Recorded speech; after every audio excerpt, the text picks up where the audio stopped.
Bizarre Brain Comics. Hello, my comic book friends, and welcome to Bizarre Brain Comics. I'm Gary, your host. And this is where I like to take a look at some older comics, talk a little bit about the characters and creators, and examine the stories and the art.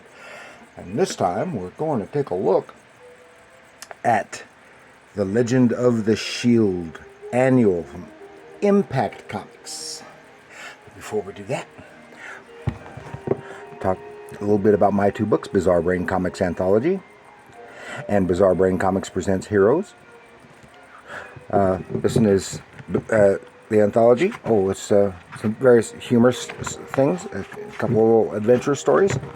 And then we have the Heroes, which is more mainstream superhero stuff. Mostly superheroes.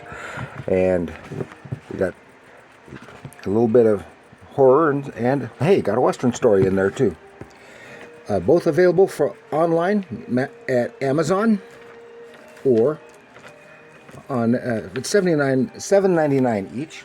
Available on Amazon or like a Barnes & Noble online store and some other online outlets. Okay, first of all, here we go. Legend of the Shield annual from 1992 Impact Comics, which was a DC imprint. And this is EarthQuest Part 2. Now, a few days ago, I covered EarthQuest Part 1 in the Web Annual. And this is Part 2. But they're just, it's actually, each annual story is part of an overarching plot that are kind of loosely associated. Okay.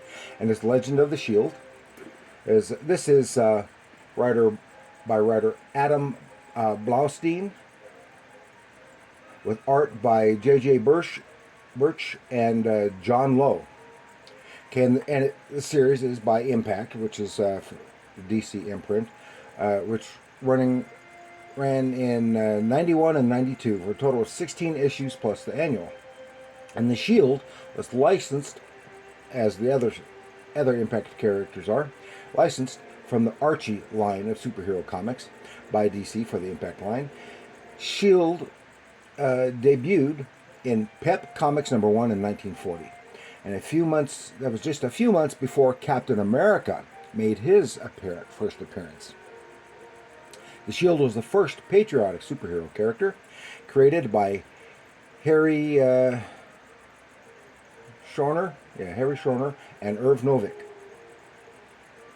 He was part of the Crusaders in Archie's 1960s Mighty Comics line, and again in the 80s in Archie's Red Circle comic book line, before it became part of the Impact line. And Impact featured two characters known as the Shield. One is Joe Higgins, who is in this one, and then his replacement, Lieutenant Michael Barnes. Now, of course, there's actually more than that, because in the backup stories in these annuals have been featuring shorter stories of the Shield from the 1950s. Now, it's not the same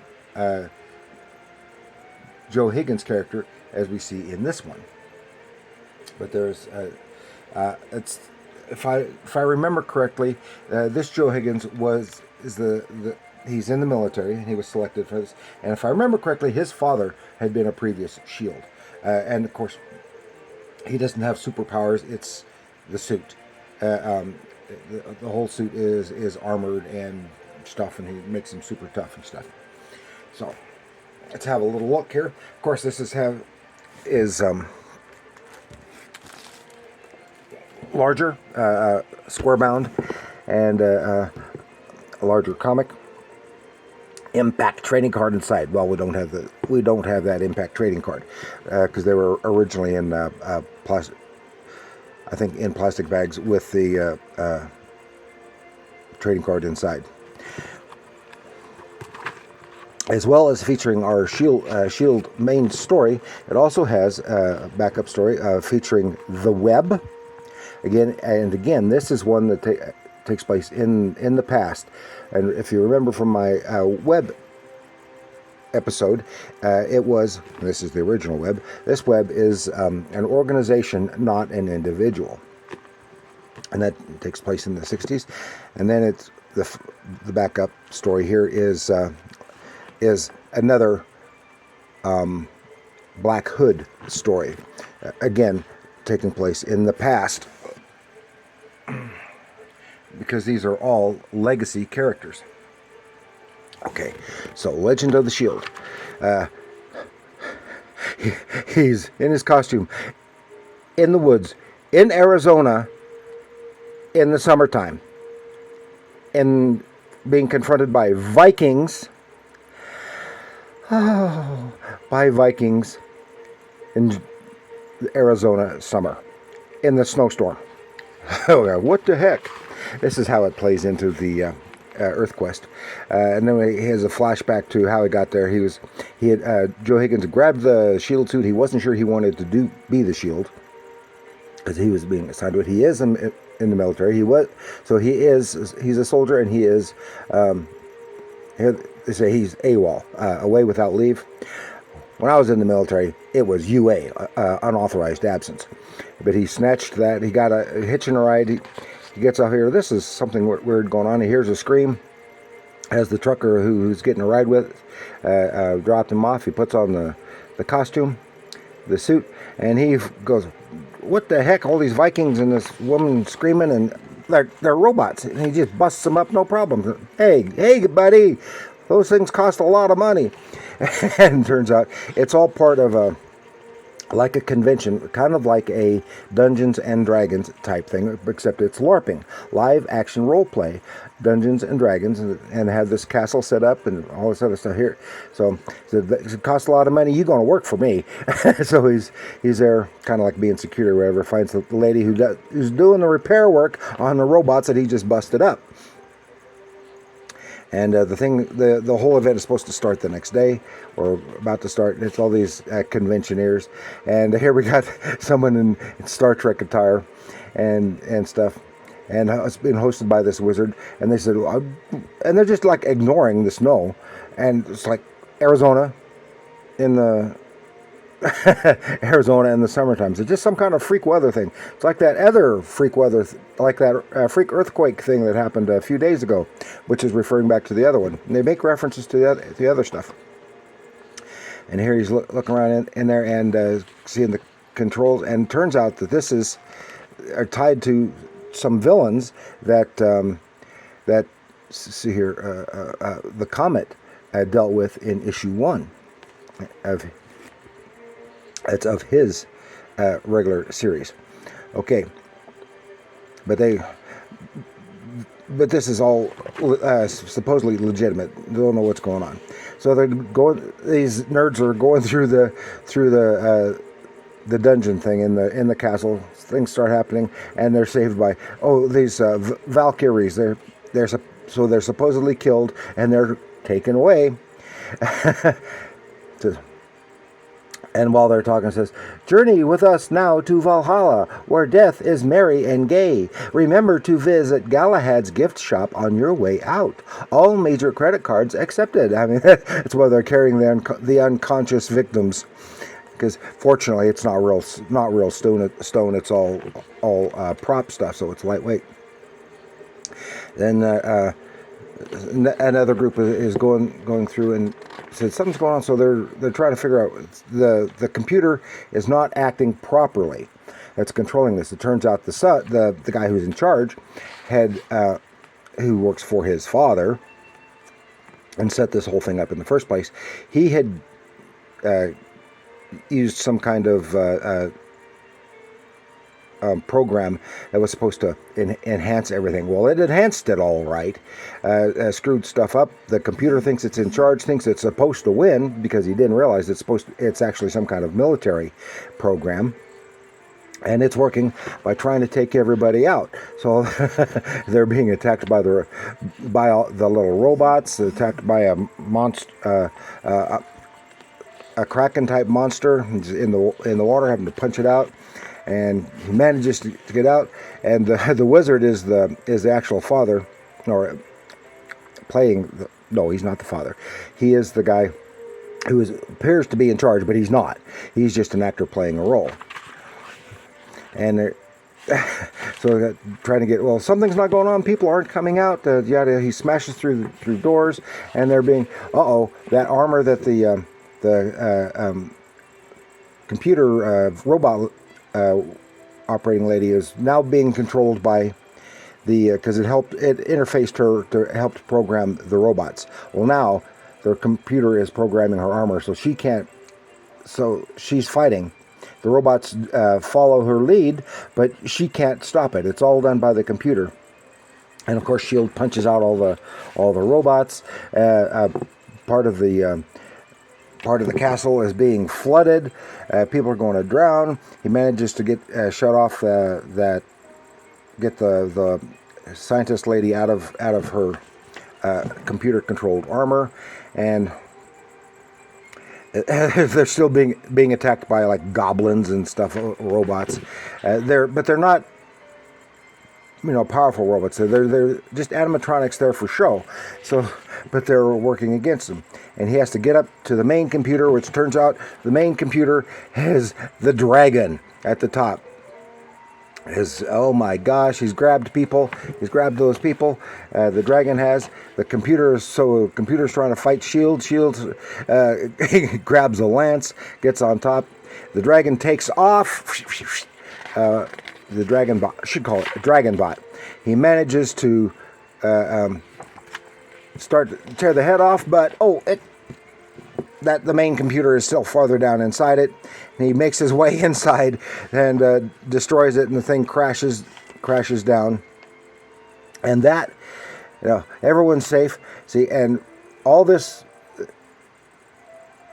and apparently it was all part of the EarthQuest thing as well. This was what was the bad weather, the snowstorm was being controlled by other sources, and now is dealt with. Then we have flashback to the 60s, starting with 57. Then we go to 59 with psychedelics, and 57 with the first satellite, yada yada yada, has the first Americans walking in space, etc. Something is happening, and we're on the what is it? July is 65. The Merry Pranksters program is well underway, and it's the busload of hippies going across country, which really happened. And one of the hippies is an undercover agent of the web. He's called Sunshine. Now, in the other one, we saw him. He was the old long-haired old hippie type who was training the new guys. Well, here he is as a young guy, and something is happening. Something happened with nice rendition of the Gemini spacecraft, and while he's there, and this guy is a computer genius. It's coming down in the improperly, in the wrong way. He puts on his web armor while everyone else is away, except for this one guy. He says, "Hey, what are we doing?" We'll get all this equipment. He soups up his armor in ways that it hadn't intended. Tries it out on the bus. Well, it does some stuff, and he says, "Oh, it's not burning stuff out."